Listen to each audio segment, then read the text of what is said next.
The Duke and Duchess of Cambridge have marked Easter Sunday by attending a church service in Sydney. William and Catherine were greeted by cheering crowds outside St Andrew's Cathedral in the city centre.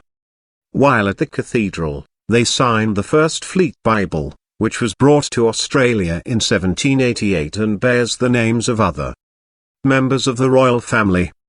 The couple then moved on to Taronga Zoo, where Prince George was introduced to a bilby, a rabbit-like marsupial. Bilbies, which hide in burrows during the day and have large ears to pick up the sounds of insects and long noses to sniff out seeds and bulbs, were once common in Australia. But there are now only 10,000 left in the wild because of the threat from non-native species like foxes and cats. Dressed in a blue striped shirt, blue shorts and black shoes, the young prince looked excited to meet the native animal, which was named George in his honor. He was handed a toy version, throwing the gift to one side. William and Catherine also unveiled a plaque at the Bilby enclosure, which was paid for by the Australian government to celebrate George's birth.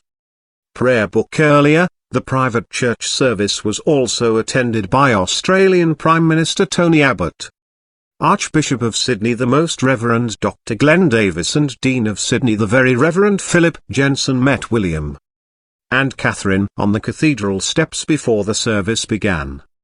The Bible had previously been signed by the Queen and Duke of Edinburgh as well as the Prince of Wales and Diana, Princess of Wales in 1983 on their visit to Australia with an infant William.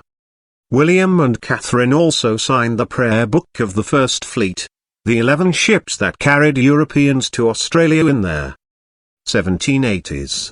Catherine wore a dove grey Alexander McQueen coat and Jane Taylor hat for the service, while her husband wore a suit.